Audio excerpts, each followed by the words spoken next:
আসসালামু আলাইকুম বন্ধুরা, আপনারা যারা দেখছেন আমি করি নওশাদ।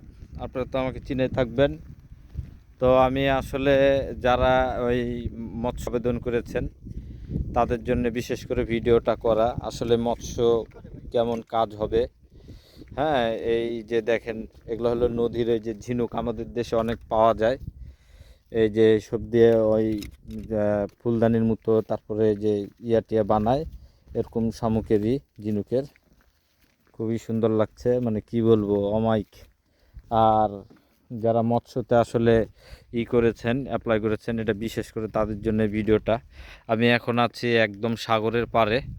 হ্যাঁ, এটা সাগরের পাড়ে। এখানে দেখেন ওই যে আমরা বইয়ে পড়েছি যে ফুফিও বয়া, হ্যাঁ, এই যে সেই বয়া, এই যে পানিতে ভাসছে দেখতে পাচ্ছেন, এটা সমুদ্র। আর এই যে হলো ফুফিও, যেটা পড়েছেন বইয়ে, বয়া, এটা। আমার চারপাশে এই যে সমুদ্র, খালি সমুদ্র। আমি আসছি ঘুরতে, আজকে কাজ করলাম, কাজ করার পরে ছুটি হয়ে গেল, তাই ভাবলাম বাড়িতে থেকে কি করব। আমি যেহেতু সমুদ্র আঞ্চলিক এলাকায় আছি, শিপ বিল্ডিংয়ে, তো আমার আশপাশে অনেক সমুদ্র দেখা যায়। তো ভাবলাম আজকে চলি, যাই, একটু আপনাদের জন্য একটা ভিডিও দেওয়ার চিন্তা ভাবনা করলাম। তো সে থেকে আর কি ভিডিওটা করা। তো এই যে দেখছেন বোট, এখন হয়তো এদের মাছ ধরার সিজন কিনা জানি না, নাকি বোটটা নষ্ট। অনেক বোটই দেখতে পাচ্ছি আসলে পানিতে ভাসছে। এই তো দেখতে পাচ্ছেন অনেক বোট পানিতে ভাসছে। আর এই যে দেখতে পাচ্ছেন দূরে যে সমস্ত ইগুলা, ওই যে দূরে, এগুলো সব হলো মাছের খামার। এগুলো আর কি বাদ দিয়ে তারা হলো মাছের বানাইছে, মাছ চাষ করে। এমনি ঘরোয়াভাবেও মাছ আমাদের দেশে যেরকমভাবে ওরকমভাবে চাষ করে, কিন্তু আমি ওরকমভাবে একটা দেখিনি কোরিয়াতে এখনও। এই মৎস্য এরকমভাবেই দেখলাম আমি যখন আমাকে মালিক রিসিভ করতে যায়। আসার সময়ও দেখেছি যে নদীতে এরকমভাবে আর কি বাদ দিয়ে তারা এরকমভাবে ওই বয়া দিয়ে ঘিরে তারপরে কীভাবে জানি মাছটা চাষ করে।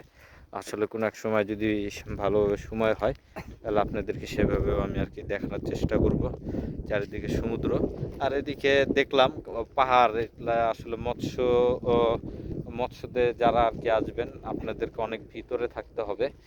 হ্যাঁ, তবে ভয়ের কোনো কারণ নাই, যেহেতু কোরিয়া খুবই অনেক ভালো একটা দেশ, আর হলো সব কিছু 1-2-র ভিতরে পাওয়া যায়।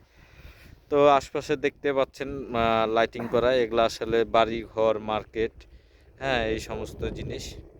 রাস্তাঘাট সবই আছে, বাসের ব্যবস্থা, ট্যাক্সির ব্যবস্থা, কোনো সমস্যা নাই। খুবই চমৎকার একটা জায়গা, কি বলবো, আসলে মনোমুগ্ধকর জায়গা। আর এটা খুবই উপরে, আমি পাহাড়ের উপর দিয়ে আসছি, অনেক গাড়িতে করে আসছি, বাসে অনেক। আর আসলে বাসে আসার টাইমে খুবই ভালো লাগছে, এনজয় করছি বাস জার্নিটা। আজকে আর কি অনেক দূরে আসলাম ঘর থেকে। এর আগে যে ঘোরাঘুরি করছি সবই বাড়ির আশপাশে, আর আজকে আসছি একদম মনে করেন অনেক দূরে, খুব অনেক দূর বাড়ি থেকে। বাসে উঠলাম, ওঠার পরে আর কি আস্তে আস্তে আস্তে আস্তে আস্তে আস্তে এই আর কি জায়গাটা আর কি চোখে পড়লো। এর আগেও পড়ছিল ওই সামনে আমার ওখানে, ওই জায়গাটার নাম হলো সাগক হেসুইয়োগজাং। তো ওইখানে আর কি নামিনি, ভাবলাম আর একটু ভিতরে যাই। তাই ভিতরে আস্তে আস্তে দেখলাম যে এটাই আসলে মৎস্যপ্রেমী যারা মৎস্যতে আর কি আবেদন করছেন আপনাদের জন্য একটা উপযুক্ত ভিডিও হইতে পারে এটা।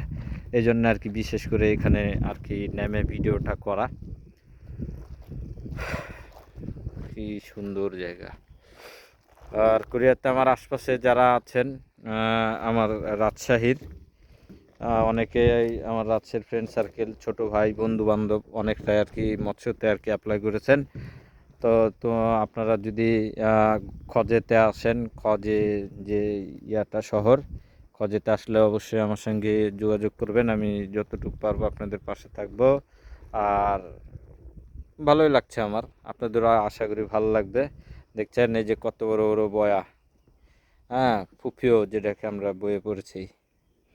এই যে সাদা সাদা কি যে এই জেলি ফিশ না কি ফিশ, এটা আল্লাহ জানে।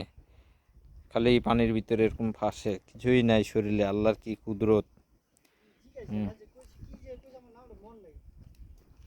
হুম এটা যে কি আল্লাহ মাবুতি জানে, শরীরে কিচ্ছু নাই। জিনিসটা দেখেন, ভাসে, বড় হয় আবার ছোট হয়, কিচ্ছু নাই শরীরে, কিন্তু আল্লাহর হুকুমে চলছে, তার নিঃশ্বাস চলছে। নেন আমাকে একটু করে দেন তো।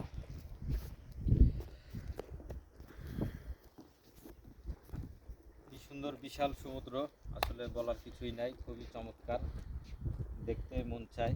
হয়তোবা এখন তো মৃদু মৃদু মৃদু মৃদু বৃষ্টি হচ্ছে, আরও দিনের বেলা আসলে হয়তোবা আরও সুন্দর দেখাতে পারতাম। আর অলরেডি আমি যে ভিডিওটা করছি, আমার গায়ে কিন্তু ঘুরি ঘুরি ঘুরি ঘুরি বৃষ্টি পড়ছে। যদি আরও সকালে মানে আর একটু দুপুর করে আসতে পারতাম, আর একটু বেলা করে, তাহলে হয়তো আরও অনেক কিছু দেখাতে পারতাম। তো সংক্ষেপে আর কি যতটুকু পারলাম আপনাদের দেখালাম। আর এখন তো আসলে মাছ যারা মাছ ধরে, তারাও আসলে আশপাশে কেউ নাই যে তাদেরকে আসলে কি জিজ্ঞেস করব, তাই আর কি নিজে যতটুকু পারছি দেখাচ্ছি, আপনারা দেখেন। আর যারা মৎস্যতে আসবেন তাদের লাইফটা খুব ভালো হবে, এনজয় লাইফ, সমুদ্রটা আসলে খুব ভালো উপভোগ করতে পারবেন, দেখতে পারবেন, অ্যাডভেঞ্চার লাইফ হবে, মোটামুটি অ্যাডভেঞ্চার লাইফ। আর মাছ তো কিনে খাওয়াই লাগবে না, বলাই লাগবে না।